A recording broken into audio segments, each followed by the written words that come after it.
All right, let's bring you this story now. The Department of Public Works and Infrastructure is launching an independent investigation into why two buildings bought by the government for nearly 700 million rand have largely remained vacant since 2016. Despite spending 200 million to renovate the buildings since 2016, the majority of the 26-story structures have not been used, incurring security costs in order to avoid vandalism.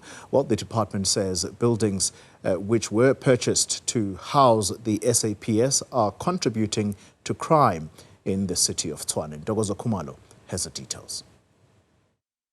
In 2015, the Department of Public Works and Infrastructure was interested in buying the telecom towers for an original purchase price of 900 million rand. When the sale concluded in 2016, the department forked out a final price of 695 million rand. The buildings were to be used by the South African Police Service, but have remained vacant for close to a decade now. I'm not sure that it was worth the money that we paid for it. The other thing that, obviously leaves me speechless is to see the state of vandalism and decay that has taken place over time. The minister is launching an independent investigation into the purchase of the buildings and how services to get them back in shape were procured.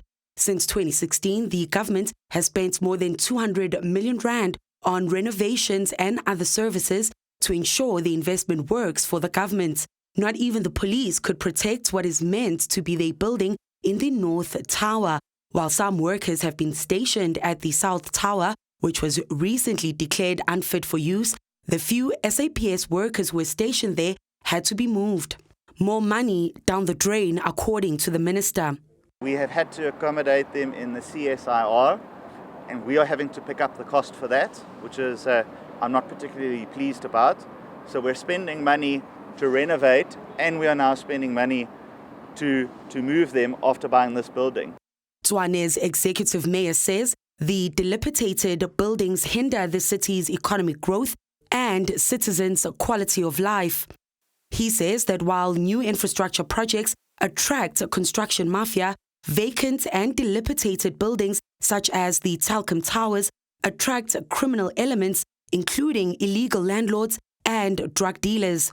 Our eviction law in South Africa makes it incredibly difficult to get control back once you've lost it, once a building has been hijacked. The CEO of the Black Business Council's Built Environment Foundation says Tshwane is not the only city facing this crisis, and that South Africans must also play their role in safeguarding public infrastructure. We need to now start taking ownership as the users of the space, and perhaps we'll have a better outcome because government has put efforts. The private sector also has put a lot of emphasis on investment.